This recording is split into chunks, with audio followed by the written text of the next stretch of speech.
Bienvenidos. Este es el día número 216. Estamos leyendo toda la Sagrada Escritura en 365 días. Hoy tenemos textos del libro de Judith, del libro de los Proverbios y del Evangelio según San Lucas.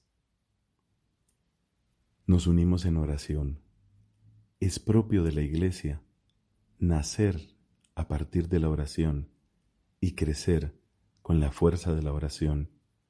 Juntos pedimos el don del Espíritu Santo, porque todos lo necesitamos. En el nombre del Padre, y del Hijo, y del Espíritu Santo. Amén. Del libro de Judith, capítulo 7. Al día siguiente, Holofernes ordenó a todo su ejército y a toda la tropa de auxiliares que se había unido a él, que emprendieran la marcha hacia Betulia, que ocuparan los desfiladeros de la montaña y atacaran a los israelitas.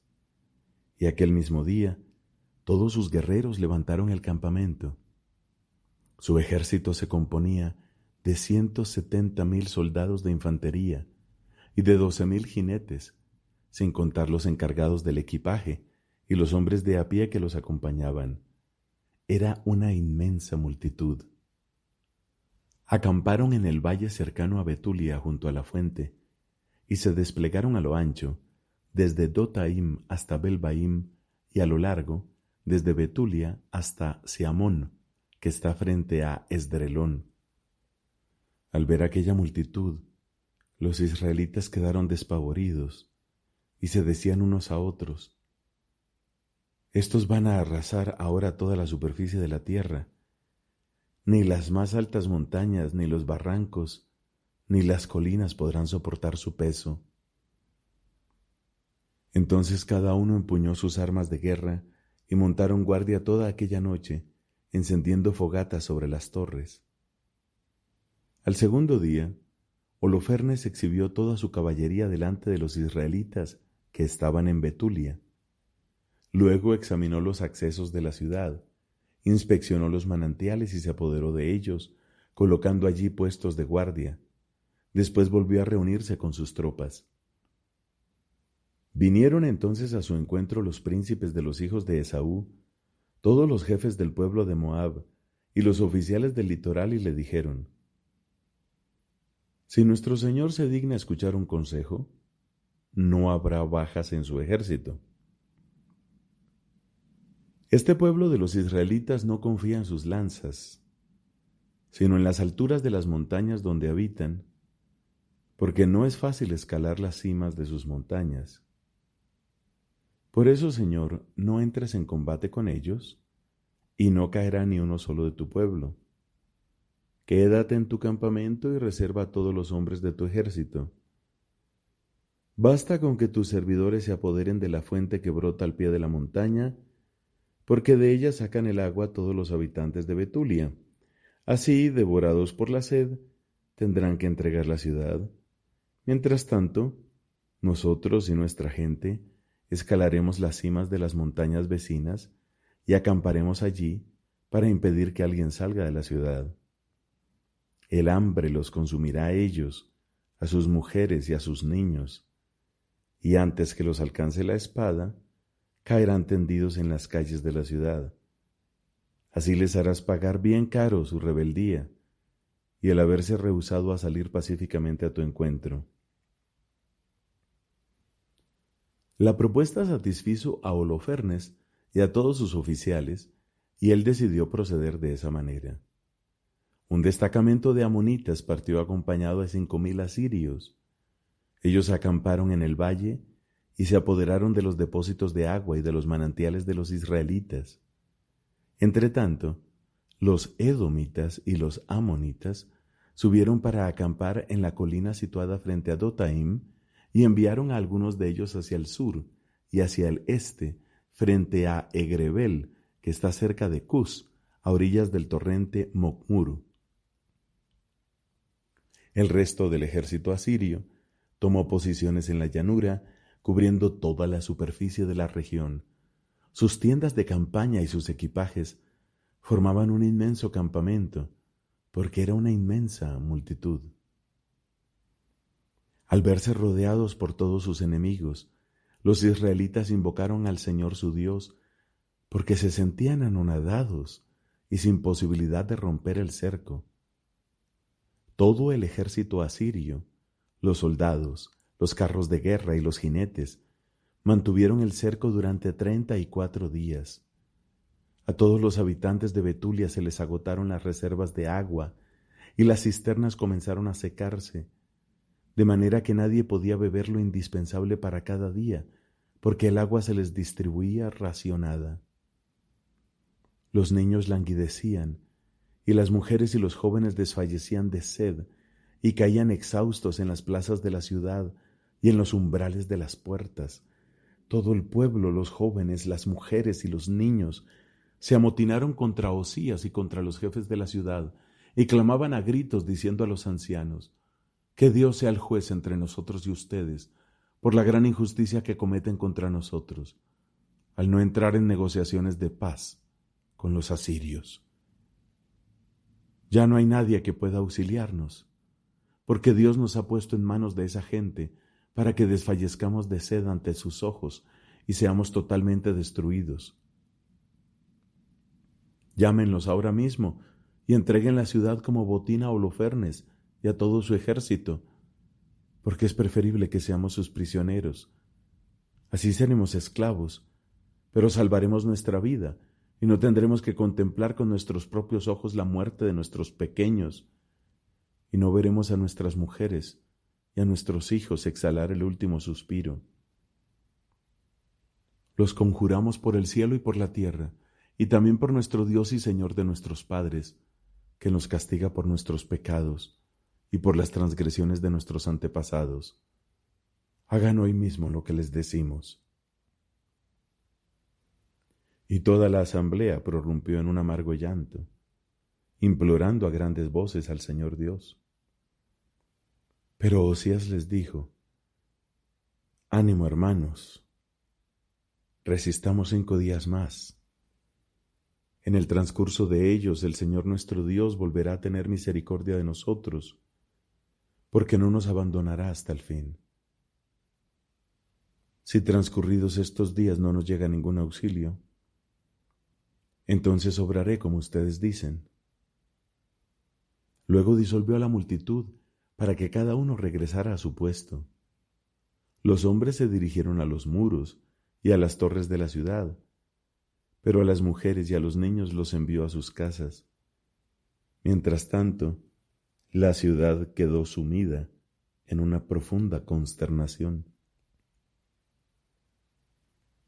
En aquellos días llegó todo esto a oídos de Judith, hija de Merarí, hijo de Ox, hijo de José, hijo de Osiel, hijo de Elías, hijo de Ananías, hijo de Gedeón, hijo de Rafaín, hijo de Ahitob, hijo de Elías, hijo de Hilquías, hijo de Eliab, hijo de Natanael, hijo de Salamiel, hijo de Sarasadai, hijo de Israel.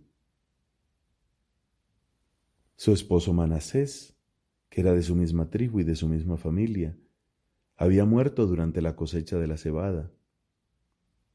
Mientras vigilaba a los que ataban las gavillas en el campo, tuvo una insolación que lo postró en cama, y murió en Betulia, su ciudad. Allí fue sepultado con sus padres, en el campo que está situado entre Dotaim y Belamón. Judith había permanecido viuda en su casa durante 3 años y 4 meses. Sobre la terraza de su casa se había hecho levantar una carpa. Llevaba un sayal sobre su cuerpo y vestía ropas de luto. Ayunaba todos los días excepto los sábados, los novilunios y los días de fiesta y de regocijo del pueblo de Israel. Era muy hermosa y de aspecto sumamente agradable. Su esposo Manasés le había dejado oro y plata, servidores y servidoras, ganados y campos, y ella había quedado como dueña de todo. Nadie podía reprocharle nada, porque era muy temerosa de Dios. Judith se enteró de las amargas quejas que el pueblo, descorazonado por la falta de agua, había dirigido al jefe de la ciudad. También se enteró de la respuesta que les había dado Osías cuando juró entregar la ciudad a los asirios en el término de 5 días. Envió entonces a la servidora que estaba al frente de todos sus bienes para que llamara a Cabris y Carmis, ancianos de la ciudad. Estos se presentaron y ella les dijo: Escúchenme, por favor, jefes de la población de Betulia. Ustedes se equivocaron hoy ante el pueblo, al jurar solemnemente que entregarían la ciudad a nuestros enemigos si el Señor no viene a ayudarnos en el término fijado. Al fin de cuentas, ¿quiénes son ustedes para atentar así a Dios y usurpar su lugar entre los hombres? Ahora ustedes ponen a prueba al Señor Todopoderoso, pero esto significa que nunca entenderán nada. Si ustedes son incapaces de escrutar las profundidades del corazón del hombre y de penetrar los razonamientos de su mente, ¿cómo pretenden sondear a Dios, que ha hecho todas estas cosas, y conocer su pensamiento o comprender sus designios? No, hermanos, cuídense de provocar la ira del Señor nuestro Dios. Porque si Él no quiere venir a ayudarnos en el término de 5 días, tiene poder para protegernos cuando Él quiera o para destruirnos ante nuestros enemigos. No exijan entonces garantías a los designios del Señor nuestro Dios, porque Dios no cede a las amenazas como un hombre, ni se le impone nada como a un mortal. Por lo tanto, invoquemos su ayuda, esperando pacientemente su salvación, y Él nos escuchará si esa es su voluntad. Porque no hay nadie en nuestro tiempo, ni hay entre nosotros en el día de hoy, tribu, ni familia, ni comarca, ni ciudad, que adore dioses fabricados por mano de hombre, como sucedía en los tiempos pasados. A causa de eso, nuestros padres fueron entregados a la espada y a la depredación, y sucumbieron miserablemente delante de nuestros enemigos. Nosotros, en cambio, no reconocemos otro Dios fuera de Él. Por eso esperamos que no nos despreciará, ni a nosotros ni a ninguno de nuestra raza. Si nosotros nos rendimos, caerá toda la Judea, y nuestro santuario será saqueado. Entonces, tendremos que responder con nuestra propia sangre por esa profanación.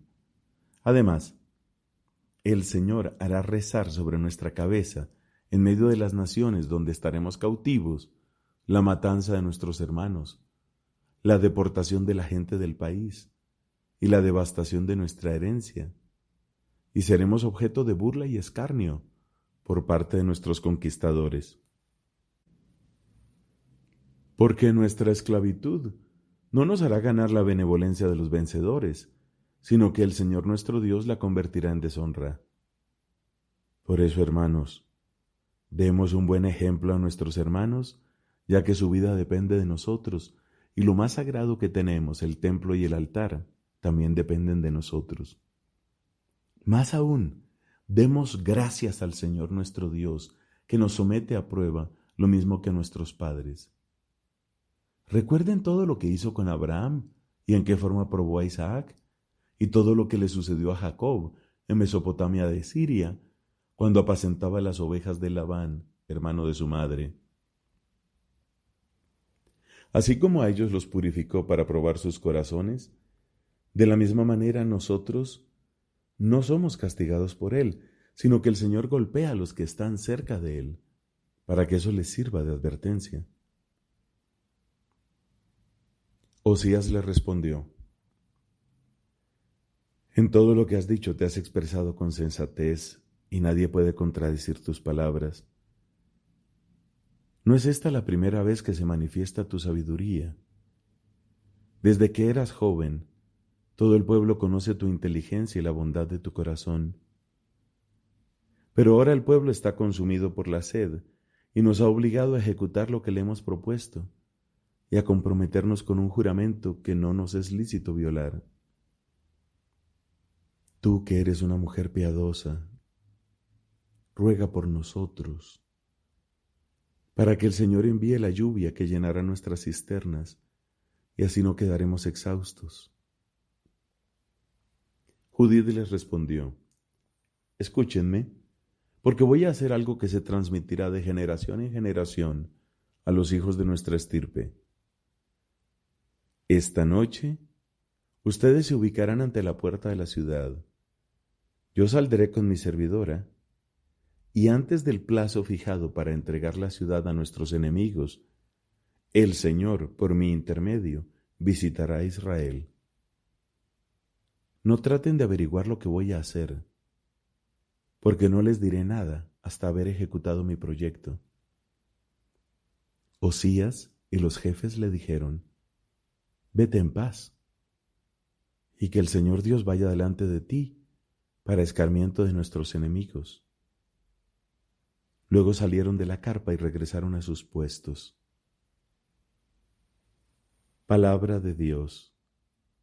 Te alabamos, Señor. Del libro de los Proverbios, capítulo 31, versículos del 16 al 31. Una buena ama de casa tiene en vista un campo, y lo adquiere con el fruto de sus manos, y planta una viña. Ciñe vigorosamente su cintura, y fortalece sus brazos para el trabajo. Ve con agrado que sus negocios prosperan, su lámpara no se apaga por la noche. Aplica sus manos a la rueca y sus dedos manejan el uso. Abre su mano al desvalido y tiende sus brazos al indigente. No teme por su casa cuando nieva, porque toda su familia tiene la ropa forrada. Ella misma se hace sus mantas, y sus vestidos son de lino fino y púrpura. Su marido es respetado en la puerta de la ciudad, cuando se sienta entre los ancianos del lugar. Confecciona telas finas y las vende, y provee de cinturones a los comerciantes. Está revestida de fortaleza y dignidad, y afronta confiada el porvenir. Abre su boca con sabiduría, y halla en sus labios una enseñanza fiel. Vigila la marcha de su casa y no come el pan ociosamente. Sus hijos se levantan y la felicitan, y también su marido la elogia. Muchas mujeres han dado pruebas de entereza, pero tú las superas a todas. Engañoso es el encanto y vana la hermosura. La mujer que teme al Señor merece ser alabada. Entréguenle el fruto de sus manos, y que sus obras la alaben públicamente. Palabra de Dios. Te alabamos, Señor. Fin del libro de los Proverbios. Del Evangelio según San Lucas, versículos del 57 al 80. Cuando llegó el tiempo en que Isabel debía ser madre, dio a luz un hijo. Al enterarse sus vecinos y parientes de la gran misericordia con que Dios la había tratado, se alegraban con ella. A los 8 días se reunieron para circuncidar al niño y querían llamarlo Zacarías como su padre. Pero la madre dijo: No, debe llamarse Juan. Ellos le decían: No hay nadie en tu familia que lleve ese nombre. Entonces preguntaron por señas al padre qué nombre quería que le pusieran. Este pidió una pizarra y escribió: Su nombre es Juan. Todos quedaron admirados, y en ese mismo momento Zacarías recuperó el habla y comenzó a alabar a Dios. Este acontecimiento produjo una gran impresión entre la gente de los alrededores y se lo comentaba en toda la región montañosa de Judea. Todos los que se enteraron guardaban este recuerdo en su corazón y se decían: ¿qué llegará a ser este niño? Porque la mano del Señor estaba con él. Entonces Zacarías, su padre, quedó lleno del Espíritu Santo y dijo proféticamente: Bendito sea el Señor, el Dios de Israel, porque ha visitado y redimido a su pueblo, y nos ha dado un poderoso Salvador en la casa de David su servidor, como lo había anunciado mucho tiempo antes por boca de sus santos profetas, para salvarnos de nuestros enemigos y de las manos de todos los que nos odian. Así tuvo misericordia de nuestros padres y se acordó de su santa alianza, del juramento que hizo a nuestro padre Abraham, de concedernos que libres de temor, arrancados de las manos de nuestros enemigos, los sirvamos en santidad y justicia bajo su mirada durante toda nuestra vida. Y tu niño, serás llamado profeta del Altísimo, porque irás delante del Señor preparando sus caminos, para hacer conocer a su pueblo la salvación mediante el perdón de los pecados, gracias a la misericordiosa ternura de nuestro Dios, que nos traerá del cielo la visita del sol naciente, para iluminar a los que están en las tinieblas y en la sombra de la muerte, y guiar nuestros pasos por el camino de la paz. El niño iba creciendo y se fortalecía en su espíritu, y vivió en lugares desiertos hasta el día en que se manifestó a Israel. Palabra del Señor. Gloria a ti, Señor Jesús.